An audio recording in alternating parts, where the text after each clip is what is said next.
How serious is Russia's latest stunt with the Yantar?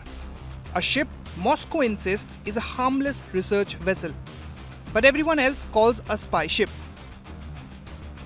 The Yantar has a reputation. It shows up near Britain's critical undersea cables, the ones that carry over 90% of the UK's data and trillions in financial flows, and behaves like it's on a treasure hunt for sensitive infrastructure. Now it's escalated. RAF pilots on patrol have been hit with laser beams coming from the Yantar. Yes, actual lasers at pilots in flight. It's dangerous, illegal in Britain, and in the words of Defence Secretary John Healey, deeply dangerous. As I speak, a Russian spy ship, the Yantar, is on the edge of UK waters north of Scotland, having entered the UK's wider waters over the last few weeks. This is a vessel designed for gathering intelligence and mapping our undersea cables.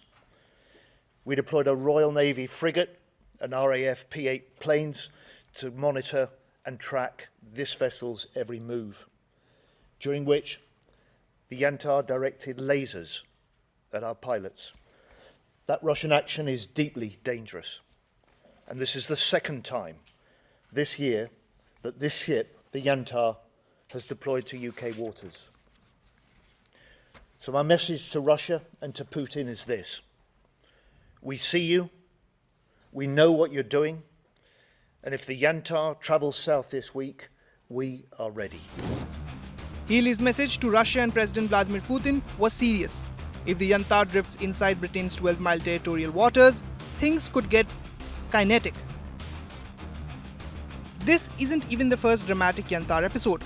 Earlier this year, a Royal Navy submarine literally surfaced right in front of it. What worries Britain is the bigger picture. This looks like part of a long-running Kremlin mission to map and potentially threaten the deep-sea cables and pipelines that keep modern Britain functioning. And it fits a wider pattern. Russian drones snooping around Europe, warplanes wandering into NATO airspace, and fighters being scrambled in Estonia after Russian jets crossed its skies. As an island nation, Britain lives off these undersea cables and North Sea pipelines. They are vital, but mostly unprotected, and NATO has now labelled them global critical infrastructure, which is a polite diplomatic way of saying if someone cuts them, things go very, very wrong. Experts say the Yantar is built for exactly this. It's officially a research ship, but in reality, it belongs to Russia's ultra-secret GUGI deep-sea directorate. On the surface, it's packed with high-tech gear.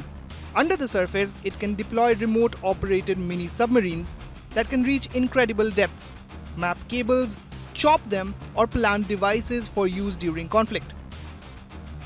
The Royal Navy is trying to counter the threat, including with a new surveillance vessel called Proteus. But many fear Russia has already collected years of intelligence on Britain's underwater lifelines. So, Russia has failed in its military objectives over the course of this war. And so, as a result, what we have seen them try to do is to seek continually to escalate. We can see the approach that they're taking. We have no illusions about what they are doing. We see what Putin is doing, and we understand, and we will continue to be vigilant and determined in our response, just as we have been about incursions into NATO airspace, just as we are being now in terms of identifying the Russian spy ship in UK waters, and just as we have continued to be in response to sabotage threats that we have seen across many different European countries as well. It will not deter us from supporting Ukraine, quite the opposite, because we know Ukraine's security is our security. We will continue to stand with Ukraine because Ukraine has shown incredible strength and resilience in the face of Russian aggression, and I think Putin has repeatedly underestimated Ukraine and underestimated the commitment and determination of Ukraine's friends. Russia's latest aggression at sea may be more than simple provocation. It could be part of a long-running revenge narrative. In 2022, Moscow accused British Navy personnel of blowing up the Nord Stream gas pipelines and aiding Ukrainian drone strikes in Crimea. Claims London dismissed as epic-scale disinformation.